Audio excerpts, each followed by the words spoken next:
construidos después del 85. Es decir, aunque el edificio ya no tenía 11 niveles, aún así los desplomes se incrementaron.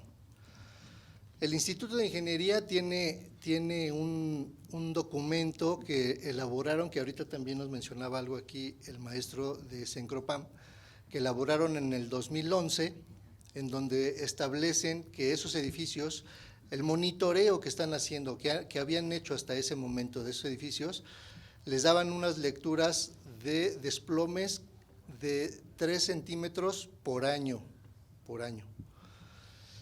El desplome en el edificio A, desde la parte alta hasta la parte baja, en este momento no sé cuántos tenga, pero cuando nosotros medimos en agosto más o menos del año 2018, los desplomes eran de casi 1.10 metros.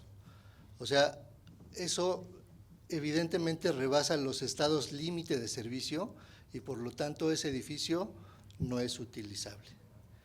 Parte de todo esto, digamos que está en el reporte que nosotros hicimos como una ampliación al proyecto que ya se había presentado en Cencropam, en Bellas Artes anteriormente, porque se supone que para cuando a nosotros nos contratan, pues ya debería de estar el proyecto y ya deberían estar las licencias y los permisos y todo, ¿no? Y cuando llegamos nos dicen, oye, pero es que nos faltan algunas cosas. Bueno, pues entonces nos dimos a la tarea de hacer todos estos registros, obtuvimos resultados que marcan que todos los edificios tienen desplomes, tanto en el sentido, digamos, X y en el sentido Y. El más grave es ese de casi 1.10. Los otros no son tan grandes, pero son desplomes de más o menos 40 centímetros, de entre 35 y 40 centímetros. Y digamos que a partir de eso, bueno, pues también se hace un diagnóstico por el gobierno de la Ciudad de México, por parte de la entidad de inspecciones estructurales, y determinan que los edificios tienen un riesgo de colapso. La decisión finalmente ya había sido tomada con respecto a que se bajaran los murales. Esta decisión, pues evidentemente le correspondió en su momento, en algún momento, a la Secretaría de Comunicaciones y Transportes. Ignoramos nosotros si finalmente lo que querían en algún momento era llevárselos al aeropuerto o no. No sé si ese proyecto se le ocurrió nada más al arquitecto Romero y ya, o si había un acuerdo, eso lo desconocemos totalmente. La postura de nosotros desde el día 1, que tuvimos una reunión con Bellas Artes, fue: el criterio de nosotros es que esos murales se bajen, se renivelen los edificios y los murales se vuelvan a poner en su lugar. Con respecto a eso, con respecto a ese criterio, nosotros hicimos los estudios faltantes. Es decir, hicimos un registro muy detallado de cada uno de los paneles, digamos de cada uno de los murales, pero más allá de cada uno de los paneles.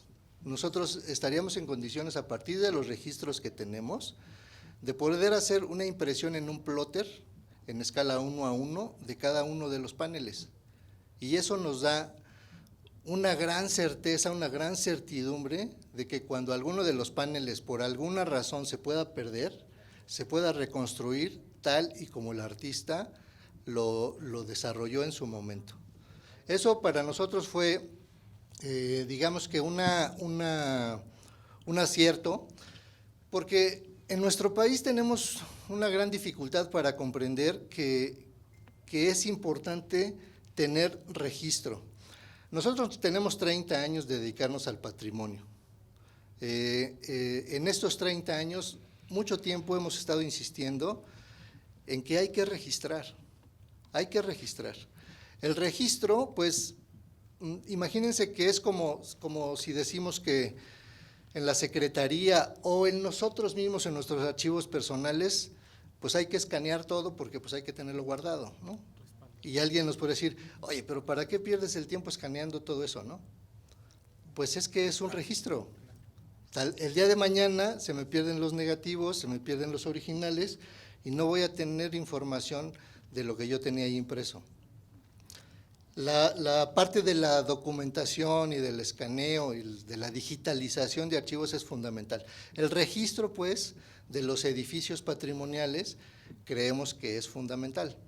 Este trabajo el comienzo de este trabajo que empezamos a hacer en SCT, pues nos llevó a eso, a hacer un registro muy detallado de cada uno de los paneles. Y con eso, en cada uno de los paneles pudimos ir obteniendo los daños que presenta cada panel. No hicimos un trabajo, digamos, de suposiciones, sino cada panel tiene un plano. Es más, no cada panel tiene un plano. Cada panel lo dividimos en 9 secciones y podemos hacer un plano de cada una de las secciones de los paneles. O sea, pueden ser una cantidad impresionante de paneles. Y lo que reflejamos ahí es la realidad del estado de conservación y de deterioro de los paneles. De tal manera que la intención es que cuando el proyecto de restauración se comience a hacer, pues esa información la puedan utilizar los especialistas para hacer las propuestas de intervención. Bien, nosotros al final del día fuimos contratados para bajar 4,500 paneles. El permiso, finalmente, el permiso, porque no hay licencias, el permiso de Bellas Artes otorgó la posibilidad de bajar, digamos que no nos dio un número, pero nos pidió bajar solamente los paneles del edificio A, y en total bajamos 2,000 paneles, 2,006 paneles. Todos los procedimientos de restauración, de conservación que llevamos, evidentemente fueron no nada más supervisados por Bellas Artes, sino primero se elaboró una propuesta de esa intervención y de esa conservación, la propuesta del retiro, y eso fue estudiado, revisado con el Cencropam, con quienes pues tuvimos varias reuniones hasta llegar a los procedimientos más convenientes, y con esos criterios hicimos el retiro de esos 2,000 paneles. Entonces, además teníamos una supervisión que constantemente estaba dándonos seguimiento a las acciones que nosotros estábamos haciendo.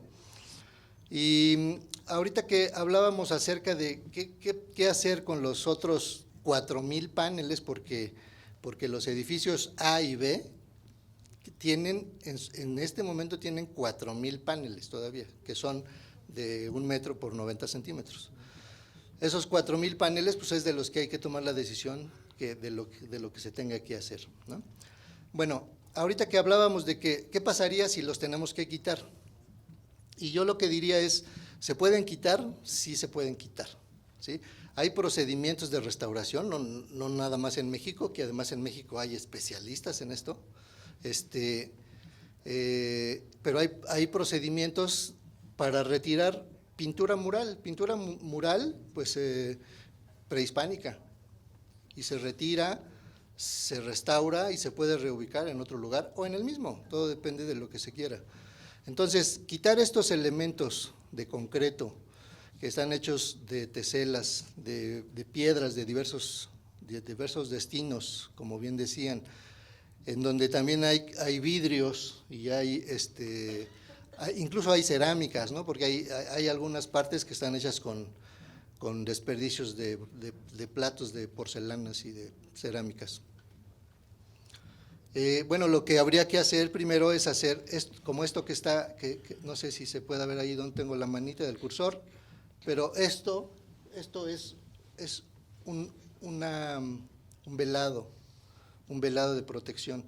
Para llegar a este velado de protección hicimos varias muestras, varias pruebas, las compartimos con el Cencropam y al final tomamos la decisión de hacer un procedimiento con una sola manta, a veces en algunas partes que se traslapa es una doble manta, y si tuviésemos que bajar los originales, pues haríamos algo parecido.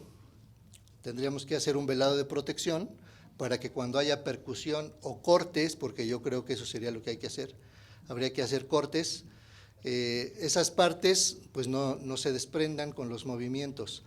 ¿Puede haber afectaciones? Claro, sí puede haber afectaciones. Todo el proceso de restauración, ya sea de bienes históricos o artísticos, tiene riesgos, ¿sí? Lo que hay que hacer, pues, es hacer esto con mucha precaución, con mano de obra especializada, ¿no? Ahorita que nos hablaban acerca de que había que vigilar a los albañiles, pues, bueno, es que estos trabajos no son de albañilería, son de restauración. Entonces, hay que hacerlo con mano de obra especializada. Se pueden cortar los módulos. Ahí yo tengo algunos conflictos, porque hay unos módulos en donde no se ve la junta, sino que pasaron las teselas, las pasaron corridas, ¿sí? Entonces, pero habría que hacer, el criterio sería retirar piezas de 90 por 1 metro, haciendo cortes con discos especiales de diamante, con cortadoras especiales. Incluso hay cintas de diamante que se pueden utilizar, que nosotros las hemos utilizado ahorita que mencionaba en el caso de la Ruta de la Amistad, las utilizamos ahí para poder desprender las esculturas, que son esculturas de 20 metros y que son esculturas de concreto. Y las esculturas, pues ahí están puestas otra vez. ¿Esto se puede hacer? Se puede hacer. Se podrían dejar los paneles que se quedaron ahorita, se podrían dejar y con los paneles puestos reestructurar los edificios. Sí, también se puede. En algunas ocasiones que hicimos recorridos con esta asociación de vecinos, yo les explicaba que estructuralmente los edificios no tienen problema. O sea, estructuralmente los edificios están bien. Lo que tiene problema es la cimentación, ¿sí? Los edificios no están agrietados, las estructuras de concreto no están dañadas. El problema es que están desnivelados, y están desnivelados a unos porcentajes que, insisto, rebasan lo que dice el reglamento de construcciones de la Ciudad de México. Y cuando rebasa eso, pues el reglamento lo que dice es que hay que demolerlos, ¿sí? ¿Pueden no demolerse? También no pueden no demolerse. Hay procedimientos, como el procedimiento que se hizo en la Catedral de la Ciudad de México, un procedimiento que además es una técnica mexicana y que han copiado muchos otros países, incluyendo los italianos, y es un procedimiento que se llama subexcavación. Y la subexcavación permitió rescatar la Catedral Metropolitana de unos hundimientos de casi 2 metros. ¿Se puede hacer? Sí, se puede hacer.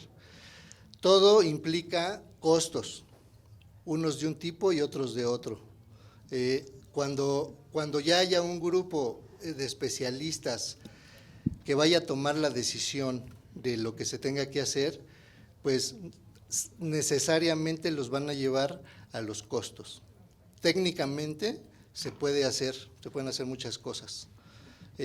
Yo creo que aquí el factor va a ser el costo. Finalmente el costo va a determinar si esas estructuras, o sea, va a determinar si los paneles que existen, esos 4,000 paneles del edificio A y B, se retiran. Como decía el maestro Bess, también van a determinar si se hacen nuevos o no se hacen nuevos, y los que existen se ponen en otro lado, que, insisto, la postura de nosotros es que se pongan allí mismo. ¿Para qué se ocuparían esos edificios? Bueno, pues eso también tendría que opinar un grupo de especialistas y saber qué se hace con esos edificios. Nosotros en alguna plática interna de la empresa decíamos, la verdad es que para mí lo ideal sería que ahí fuera una universidad. Oye, pero es que queremos parques. Bueno, pues que hagan un parque, ¿no? O sea, aquí finalmente uno puede opinar, pero finalmente habrá una autoridad que sea la que tome una decisión, porque implica dinero, ¿sí? A partir de todos estos enfoques, digamos que el concepto del retiro de los paneles nos llevó como procedimiento a pensar que se van a colocar otra vez esos paneles en su lugar, ¿sí? Por tanto, lo que hicimos fue hacer el descenso de los paneles con mucho cuidado, con mucha precaución, embalar los paneles, cada uno por uno, codificarlos, hacer planos de codificación, porque aunque puede haber información sobre la intervención que hubo en el 90, ¿no?, que fue ya prácticamente cuando fue la intervención, esa información, por lo menos nosotros no la tuvimos disponible, no está disponible, ¿sí? A lo mejor alguien la tiene, pero o sea, nosotros no la pudimos obtener y no supimos en dónde está esa información. Y bueno, lo que hicimos fue hacer una codificación propia de cada uno de los paneles. Tenemos los planos de cada, digamos que ahora sí que de cada coordenada de los paneles, y cada panel tiene su coordenada. De tal manera que cuando, y además en el taller, en la bodega en donde conservamos donde están ahorita, digamos, resguardados los paneles, están ordenados los paneles de acuerdo también a los planos. O sea, no hay modo, la verdad es que no hay modo de que haya una confusión y que después no sepamos de dónde es un panel, si del mural de los aztecas o de los mayas. Eso no hay modo de que pase, porque están bien codificados.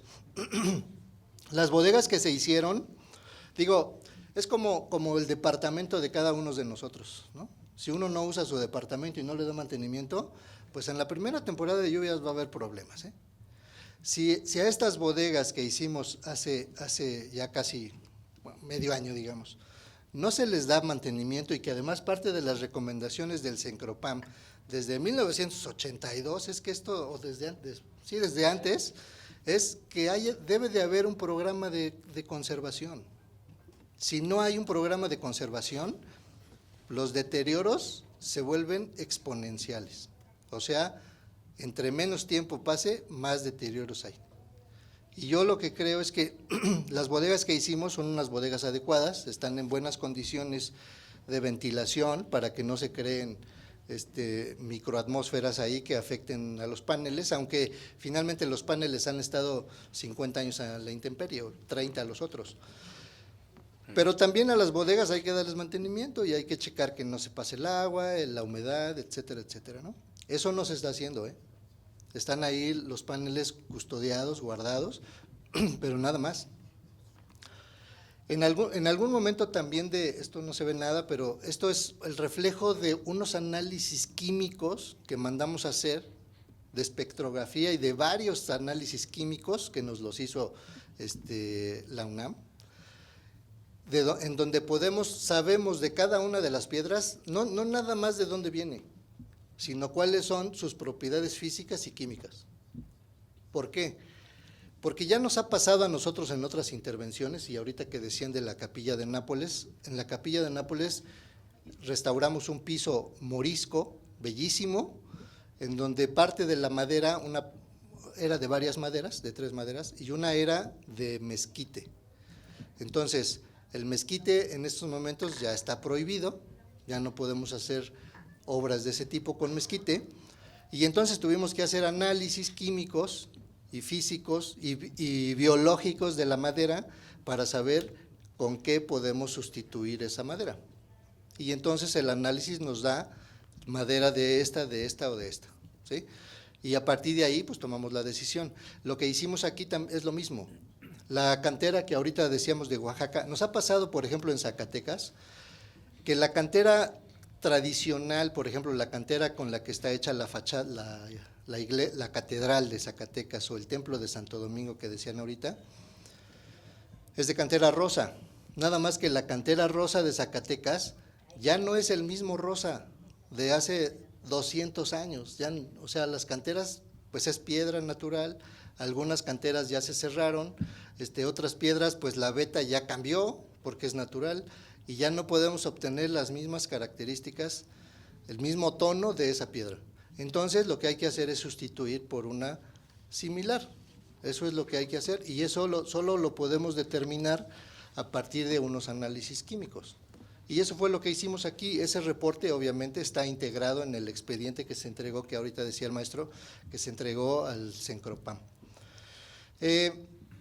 Aquí nos referimos justamente a lo que queda por hacer. Las piezas por retirar solamente del A y del B son 4,356 piezas. Insisto, nosotros invitamos al Instituto de Ingeniería, el doctor Roberto Meli, que si hay un especialista en ingeniería estructural en México enfocado al patrimonio, es el doctor Roberto Meli, ¿sí? También la gente que le apoya, que es el doctor Roberto Sánchez, que en una de las fotos que nos presentó el maestro del 85, después del 85, no, fue del 2010, no sé, ahí estaba Roberto Sánchez. Pero bueno, ellos tuvieron a bien acompañarnos a nosotros, no fue una cuestión institucional, fue una cuestión de nosotros, y le pedimos también su opinión. Como ellos hicieron ese estudio en el 2011, es un estudio que hicieron, pues digamos que no tan profundo, porque lo que sucede en estas cosas es que nunca hay dinero, ¿no? Entonces, no tan profundo porque era un convenio de colaboración de la Secretaría de Comunicaciones y Transportes con la UNAM, pero hicieron un estudio muy importante, muy extenso, aunque no tan profundo, y lo que me decían fue, oye, lo que sucede es que en el 85, después de, cuando viene el terremoto, viene el colapso, viene la reconstrucción hasta el 90, y parte de los materiales de las demoliciones los vaciaron en las celdas de cimentación. Y eso, pues, yo no sé por qué sucedió en ese momento, pero eso es un peligro. Es un peligro no nada más para la estructura, es un peligro para los usuarios, porque están poniéndole unas cargas a la cimentación para la que no está diseñada. Y eso necesariamente puede llevar a la estructura a comportarse de un modo distinto al proyectado o al estudiado en su origen. Y creo que parte de lo que ha sucedido en estos edificios es eso. ¿Qué habría que hacer? Bueno, pues habría que hacer un estudio más a fondo, en donde se pueda determinar si esas cimentaciones tienen agua o tienen desperdicios o están limpias. Y después saber si, porque creo que ahorita que hablábamos de los pilotes de control, creo que no pudieron poner pilotes de control en toda la superficie porque pasaba eso, estaban llenas de cascajo. Y entonces, pues, no sé, las prisas, negligencia o no sé por qué, pero al final, al parecer, yo no hice ese estudio, pero al parecer no se pusieron todos los pilotes de control que se tenían que poner. ¿Los edificios se pueden renivelar, como decía? Sí, la catedral se reniveló. Hay el método de subexcavación ha sido exitoso, se puede hacer, claro que se puede hacer, tiene sus costos. Se puede hacer una reestructuración de otro modo. Bueno, se pueden quedar chuecos, también se pueden quedar chuecos y se estabilizan y no se caen. No se van a poder usar para oficinas o para otra cosa, pero sí se pueden quedar así. Se pueden quitar unos niveles y poner la mitad de los paneles también. Se pueden poner todos los niveles y todo. Pueden quedar nada más, en lugar de edificios habitables, digamos, pueden quedar nada más unos cajones huecos y poner los paneles también. Eso también se puede. En fin, creo que hay muchas opciones, muchas alternativas de lo que sí se puede hacer. Es cierto, al final, no nada más ahorita que surgió este proyecto, sino en toda la historia de este edificio y de toda la historia de nuestro país, siempre hay decisiones que luego en el futuro no entendemos por qué se tomaron, ¿sí? Lo que nosotros buscamos y hemos buscado, no nada más en este proyecto, sino en nuestra vida profesional, es dejar información suficiente para que los que vengan atrás de nosotros sepan lo que se hizo. Si se hizo una cosa mal, pues que la sepan, que la corrijan, o por lo menos que ya no la vuelvan a hacer, pero que haya información. La verdad es que para nosotros a veces es muy complicado hacer una restauración, pues ya sea del siglo XX, como este caso, o ya sea del siglo XVI, es muy complicado encontrar información suficiente de las intervenciones anteriores. Es muy complicado, a pesar de que o sea, que Bellas Artes tiene una biblioteca, que el INAH tiene biblioteca, otras direcciones de patrimonio también tienen bibliotecas. Ahorita que estamos haciendo nosotros un proyecto de catedral, es lo mismo. Oye, a ver, préstame los planos que ya tienes de catedral, porque ¿para qué voy a hacer más planos? Ay, híjole, pero es que déjame buscarlos porque no sé dónde están. Y al final, pues no hay planos. A pesar de que incluso se pagan proyectos, muchas veces se pagan proyectos para hacer eso, y luego resulta que no están los planos. De ahí es lo que nosotros observamos y llamamos la atención en lo que es el registro. Nosotros ya en este país deberíamos de tener incluso una biblioteca nacional de archivos electrónicos, de todo lo que quieran, porque lo que sucede es que no hay información. Luego sale muy caro estar haciendo todos estos levantamientos otra vez, cuando ya los hicieron un día, ¿sí? Bueno, la parte de nosotros ha sido, al final ha sido, pues bajamos 2,000 paneles. Estamos aquí en esta mesa y en este foro por el interés que nos motiva al patrimonio. Nosotros nos debemos al patrimonio, ese es el interés que nos mueve, eso es lo que nos gusta, eso es nuestro trabajo. Somos una empresa, sí, pero esto es nuestra pasión.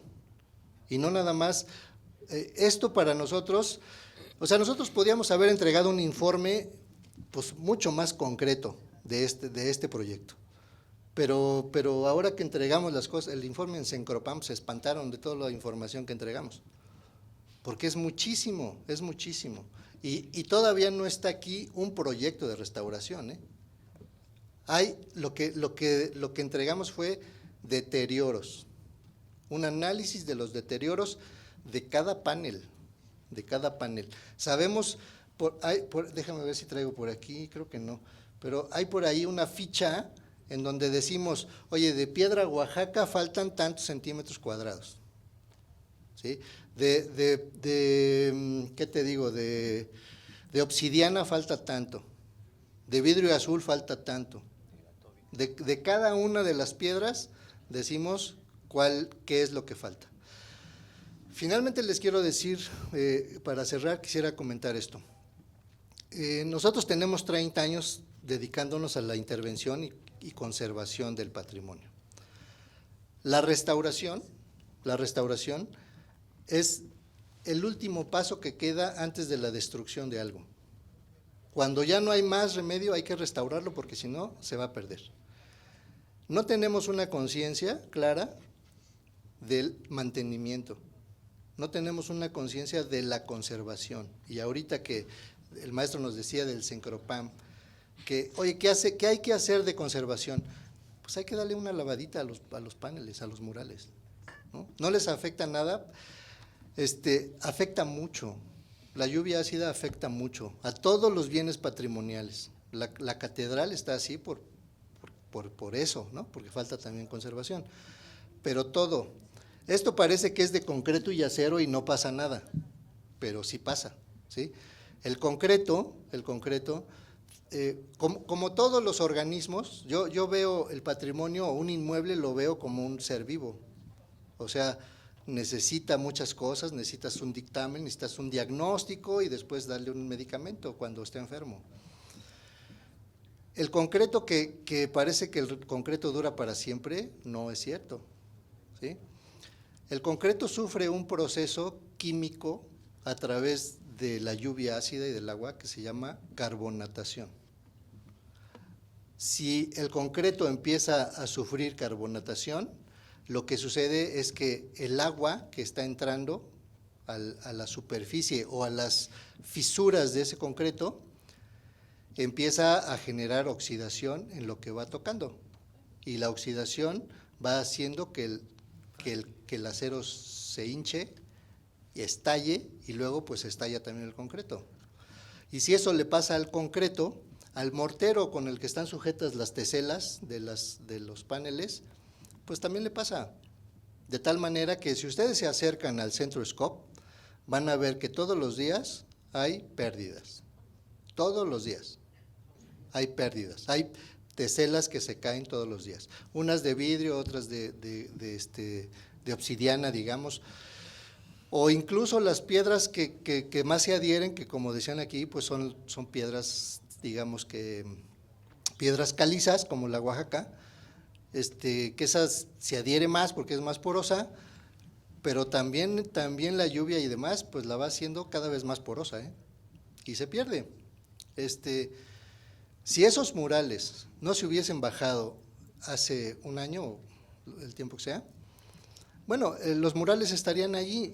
La verdad es que yo también siempre he dicho es que se van a caer. No se van a caer, están bien puestos, más bien puestos están los de abajo, ¿no? Esos están hasta colados unos, pero los de arriba están bien soldados, nada más que arriba la estructura de acero pues se empieza a oxidar. La carbonatación empieza a afectar al concreto y al mortero. Pues hay pérdidas, hay pérdidas. Yo quisiera ser optimista, y quiero ser optimista, pero la verdad es que no sé cuánto tiempo vayan a estar esos edificios así como están ahorita, sin ser utilizados, y ya ahorita nos decía aquí la maestra que ya hay pasto crecido, no hay mantenimiento, no hay quien haga limpieza, el deterioro es exponencial.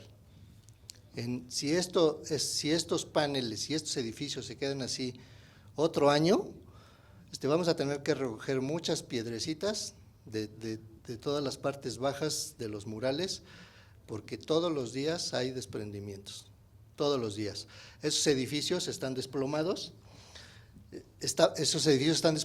y todos los días que pasan trailers por ahí, se mueven los edificios.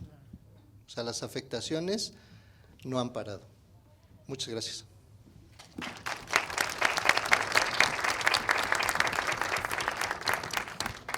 Muchas gracias por la explicación, Ramón. Ha estado muy clara, muy abundante, muy amplia, con todo el trabajo que ustedes han llevado, y que pues nosotros también como grupo tenemos la experiencia de haber estado dentro del SCOP. Vimos perfectamente todo lo que estuviste ahorita comentando con relación a cómo se desmontó, cómo están guardados las bodegas, toda la codificación. Es un trabajo, pues sí, profesional, pulcro, con todo lo que implica este tema. Y bueno, creo que en este sentido es cada experiencia, cada uno de los participantes han aportado muchísimo.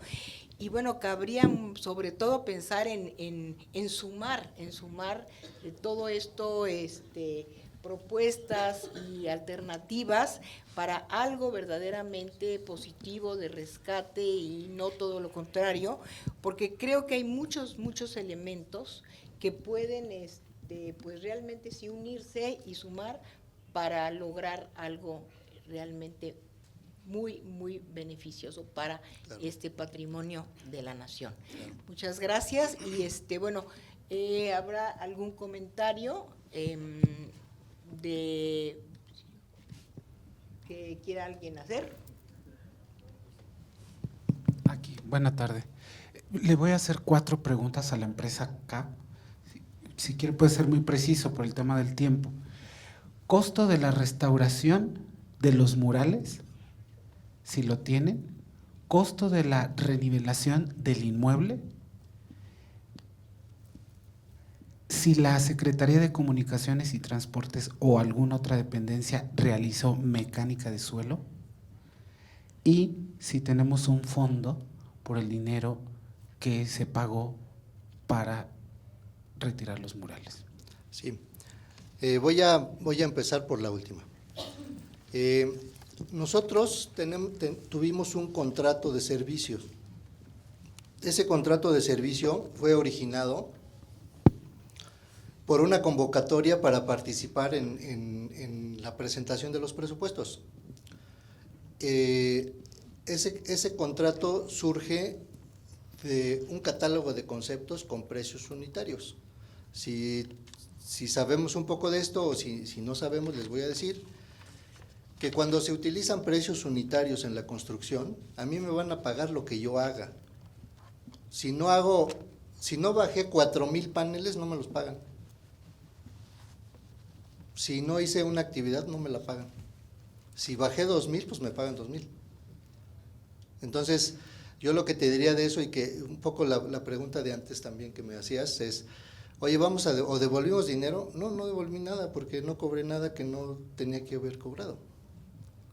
O sea, nosotros cobramos lo que ejecutamos de trabajos. Luego, el costo de la restauración, híjole, ese sí está bien complicado, porque aunque sí le he pensado, no hemos llegado nosotros, porque además, como estos son bueno, no sé qué va a pasar ahí, maestro, pero no sé qué va a pasar, porque pensando en que vamos a pensar que fueran los paneles de O'Gorman y de Chávez Morado, no por hacer menos todo lo demás, pero Chávez Morado y O'Gorman, pues digamos que son de los grandes artistas, ¿no? Que para Bellas Artes, pues digamos que el manejo de esas cosas es diferente por esto. La intervención de la restauración de esos murales solamente la puede hacer el Cencropam. No puede entrar una empresa a hacer esa restauración. Puede ser que de las restituciones que se hicieron en el 90, ahí sí, igual nosotros o alguien que sepa, puede entrar a hacer la intervención y entonces habrá un presupuesto. Ahorita la verdad es que sería muy aventurado poderte dar una idea, ¿sí? Pero, y lo mismo de la renivelación de los edificios, ¿eh? Eso está muy complicado porque un poco lo que dices que por ahí va, yo creo que el asunto es, pues primero hay que tener bien los estudios de mecánica de suelos, hay que hacer un análisis estructural de los edificios. Mira, nosotros no lo vimos en esta fase 1, nosotros no vimos eso porque no la necesitamos. Lo que sí te puedo decir es que en el 2011 el Instituto de Ingeniería, y no sé si ahí participó Colinas de Buen, ¿sí? ¿Sí?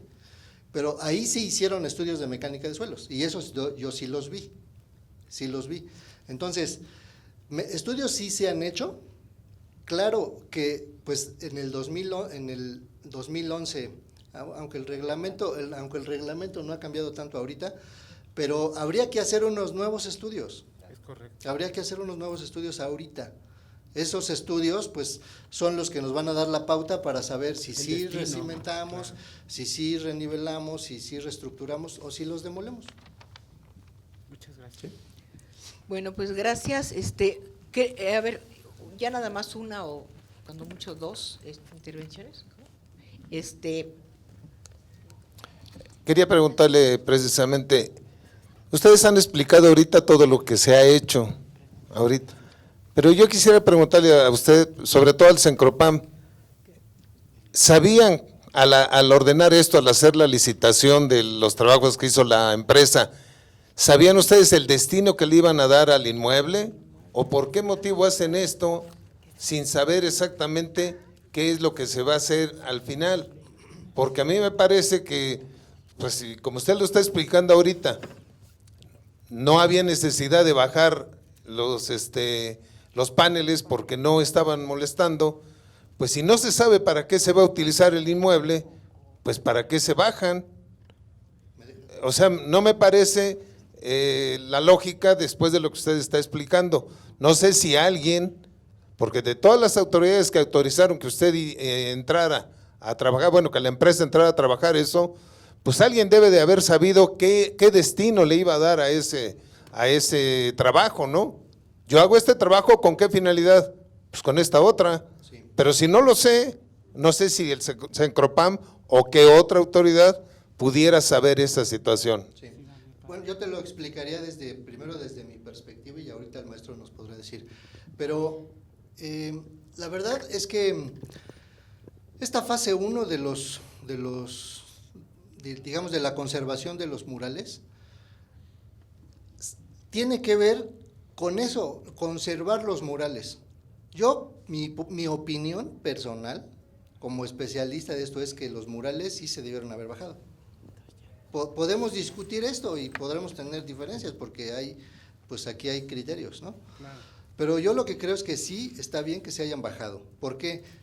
Porque los edificios iban a estar chuecos y el dictamen estructural dice que los edificios están en riesgo de colapso.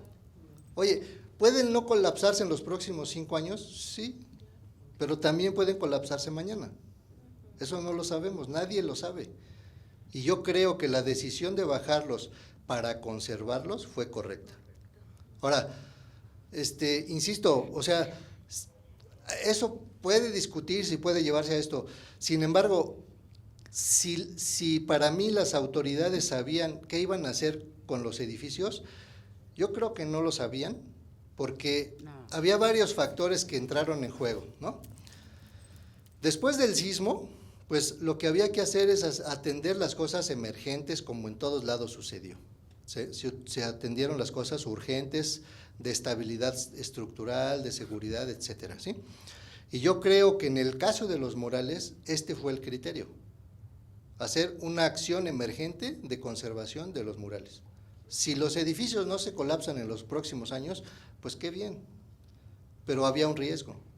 Y yo creo que si a mí me dijeran, oye, tu casa es insegura, ¿te quieres salir o te sigues viviendo ahí? Pues yo creo que yo sacaría a mis hijas de mi casa. Y si la casa no se cae, bueno, pues ya luego veo, ¿no? Pero eso para mí es ese criterio. Las otras cosas que entraron en juego es que venía el cambio de sexenio, venía cambio de gobierno. La SCT lo que nos dijo fue, mira, no porque también sí les estuvimos insistiendo, no sabemos qué va a suceder porque yo en diciembre entrego el edificio y ya el edificio ya no es mío. Yo no puedo tomar una decisión ahorita de una cosa que no es mía. Cuando llegue el INDAVIN y cuando llegue el nuevo gobierno, ellos tendrán que tomar la decisión. Y así fue como surgió insisto, puede haber muchos criterios y yo creo que entraron muchas cosas en juego, pero eso es lo que yo percibo de esto, ¿sí? ¿Quieres comentar algo? ¿Yo? El edificio.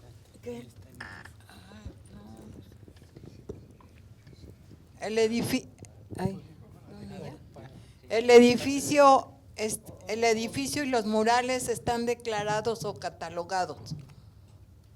No tienen declaratoria de momento. Alguien iba a comentar, creo que de esta pregunta que nos hacían ahorita. Renato nos va a ayudar. Nada más, yo quisiera recordar que México comparte y suscribe los convenios y lineamientos de la UNESCO en materia de patrimonio cultural, que es el 6º país a nivel mundial y primero del continente americano con más sitios declarados Patrimonio de la Humanidad por parte de ese organismo. Son 33 sitios, después de Italia, China, España, Francia y Alemania. En términos de conservación patrimonial, comparte también los criterios que señalan numerosos acuerdos y cartas internacionales. Si tomáramos como referencia un par de estas, la Carta de Burra de Australia y la Victoria Fall de Zimbabue, tendríamos un marco clarísimo de cómo actuar en casos como el que nos ocupa. Puedo leer brevemente, yo creo que estamos sobre el tiempo ya. El artículo 2 de la Carta de Burra dice: la meta de la conservación es de mantener el valor cultural de un lugar y debe incluir medidas de su seguridad, su mantenimiento y su futuro. En el artículo 3 dice: la conservación de un lugar debe tomar en cuenta todos los aspectos de su valor cultural sin poner énfasis injustificado sobre ningún aspecto a expensa de otro. Y en el 9, un edificio u obra debe permanecer en su ubicación histórica. Es inaceptable el mover o mudar todo o parte de un edificio u obra, a menos que ello sea el único método de asegurar su sobrevivencia, por supuesto. Y bueno, la de Victoria Fall de 2003, ratificada por ICOMOS, la anterior también, señala en sus criterios generales que el punto 1.1, la conservación, consolidación y restauración del patrimonio arquitectónico requieren un tratamiento multidisciplinar, y creo que todo el mundo estamos de acuerdo. En el punto 1.3 dice que el valor del patrimonio arquitectónico no reside únicamente en su aspecto exterior, sino también en la integridad de todos sus componentes como producto genuino de la tecnología constructiva propia de su época. De forma particular, el vaciado de sus estructuras internas para mantener solamente las fachadas, o quitando la parte decorativa, en ese caso podría ser, no responde a los criterios de la conservación. Para abreviar, el punto 1.6 habla de metodología que, bueno, se asemeja un poco a los procesos médicos de amnesis y diagnóstico, etcétera, etcétera, terapia y control, y también enfatiza en que para conseguir un equilibrio óptimo entre el costo y los resultados y producir el mínimo impacto posible en el patrimonio arquitectónico y producir el mínimo impacto utilizando los fondos disponibles de una manera racional, es decir, con ahorro lo más posible, y se hace normalmente necesario repetir esto en el futuro como para darle continuidad. Y en el punto 1.7 menciona no deben emprenderse actuaciones sin sopesar antes sus posibles beneficios y perjuicios sobre el patrimonio arquitectónico, excepto cuando se requieran medidas urgentes de protección para evitar la ruina inminente de las estructuras, por ejemplo, tras los daños causados por un sismo. No obstante, se tratará de evitar que tales medidas urgentes produzcan unas modificaciones irreversibles en las estructuras. Pero bueno, Sí. no acabo, perdón, me tomé. Nada más Ya quisiera, estamos en el tiempo. quisiera comentar de eso, es que… No acabo todavía, perdón. Démosle Está tiempo. Perdón. bien el tiempo, yo creo que ya más o menos… Déjenlo que termine, por favor. Bueno, que evidencia la necesidad de haber generado tantos candados, normativas y convenios internacionales.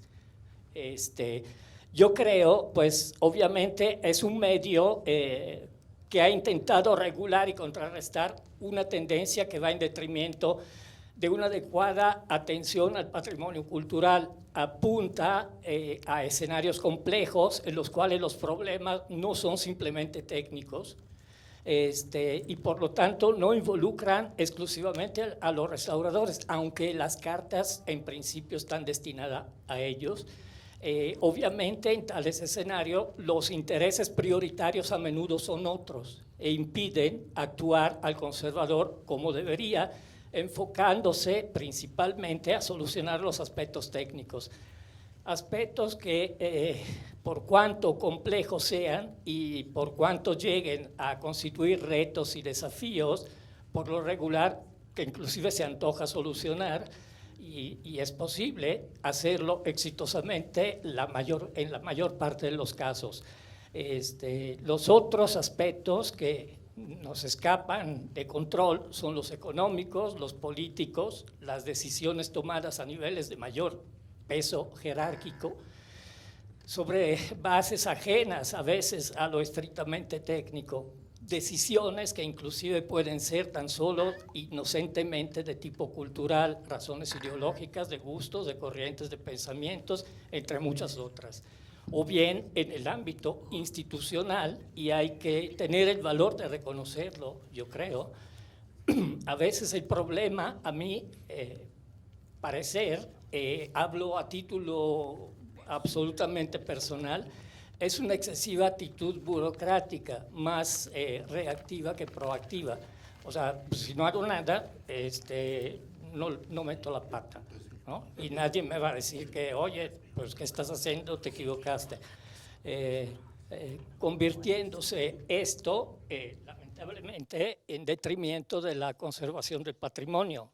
Ya voy a acabar, no se desesperen. Es que si no me pierdo, si no leo.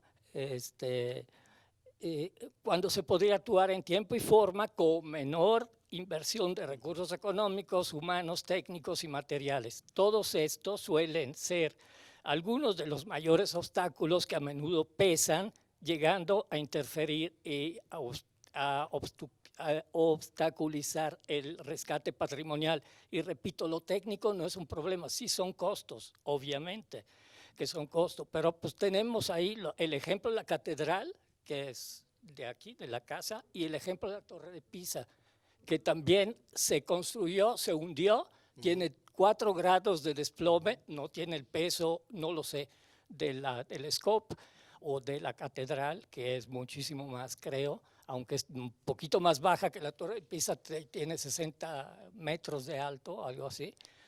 Catedral creo que tiene 40, la Torre de Pisa tuvo una declaratoria de la UNESCO, y yo creo que sí hay formas, tanto económicas como políticas, si existe la intención, la voluntad de remediar las cosas, sí se puede hacer. Sí. Gracias. Renato Sencropam del Limba. Bueno, pues creo que ya estamos en tiempo porque la próxima mesa es a las 4, entonces pues aquí ya nos reunimos a las 4 de la tarde para la mesa de arquitectura e ingeniería, un reto para la permanencia. Muchas gracias a todos.